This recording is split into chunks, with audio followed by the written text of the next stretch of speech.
Hey everybody, Dan with Pain Free You. Today's topic: will anxiety prevent a mind body recovery? So we'll get to that in a minute. It's a question I hear often. Breathe in the calm, exhale the chaos.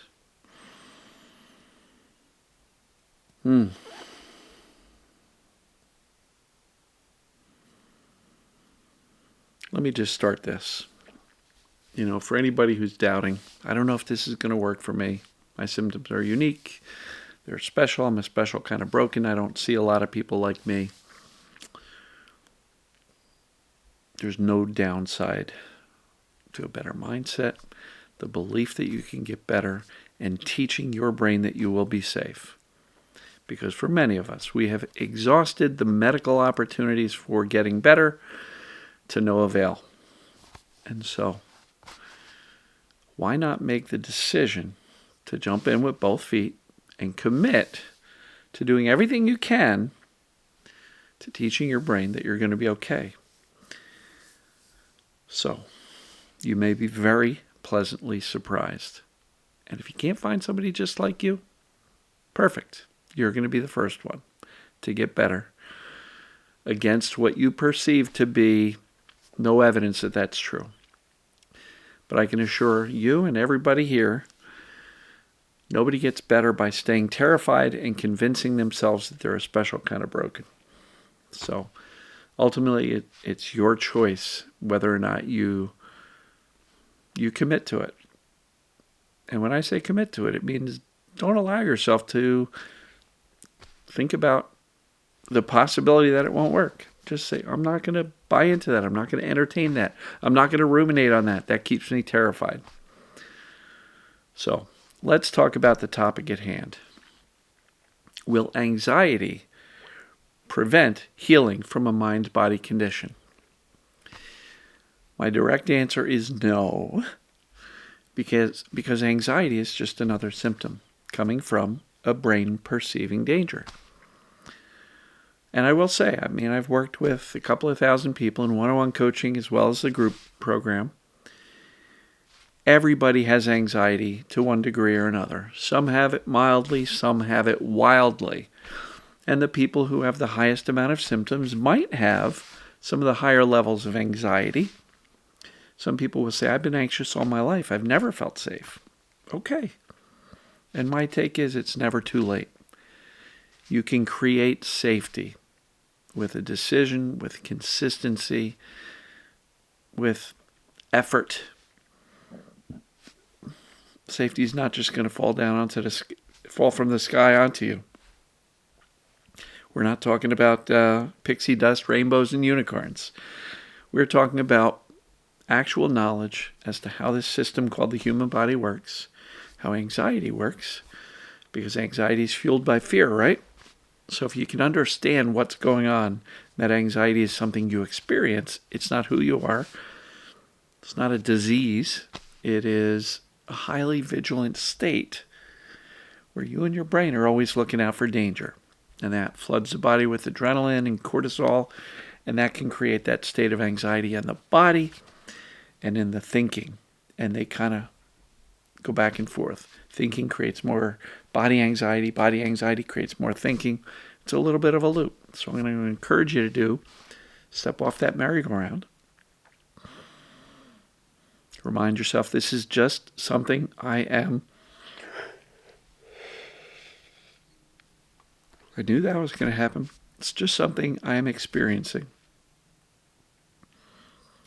And it's just another symptom coming from a brain perceiving danger. So if you've been following me for any length of time, you'll know that my overall solution at the high level, if perceived danger is a problem, teaching the brain we're actually okay, safe, is the solution. Well, guess what happens to anxiety the more safe you feel? That comes down too. So don't look at anxiety as a big stumbling block or roadblock or a brick wall between you and getting better. It's an artificial barrier. The concepts which I teach, conveying safety credibly, consistently, confidently, will resolve anxiety as well. Why? Same root cause. Same root cause, perceived danger.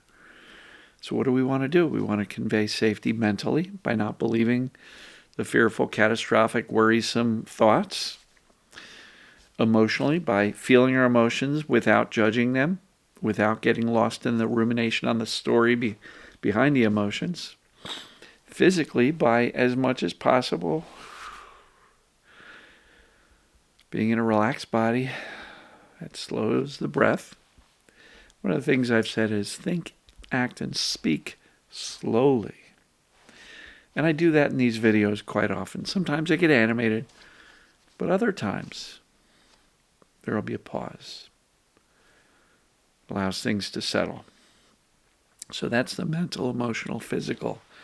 Another great way to convey safety to the brain is how you choose to respond to symptoms. Now you can't choose the initial ouch. You can't stop that. But you can choose what you do next. And so if you can respond to symptoms as well as possible with clarity, certainty, confidence, knowing it's temporary, knowing it's a false alarm, because you've studied how this system called the human body and brain work, how you respond to symptoms is a huge opportunity to teach the brain that you're actually okay. Because if you've got a high degree of symptoms and you're still kind of like, yeah, but I know what it is. I'm not really concerned about it because I know it's temporary. I know it's a false alarm.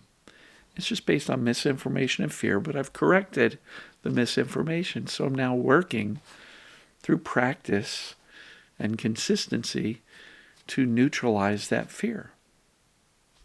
Right?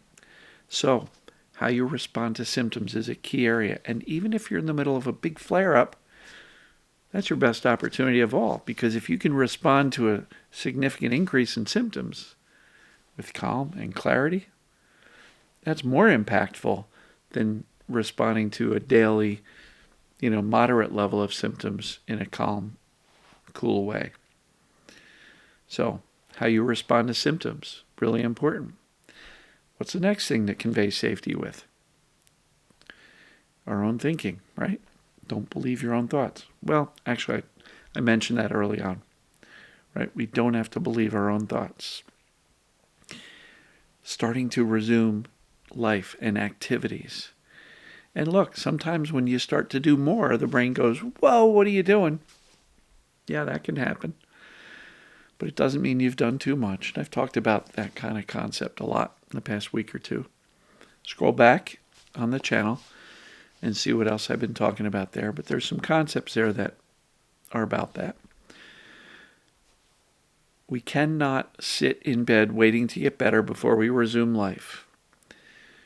The way we resume life and get better is by resuming life with symptoms so that we can show the brain, I'm actually okay.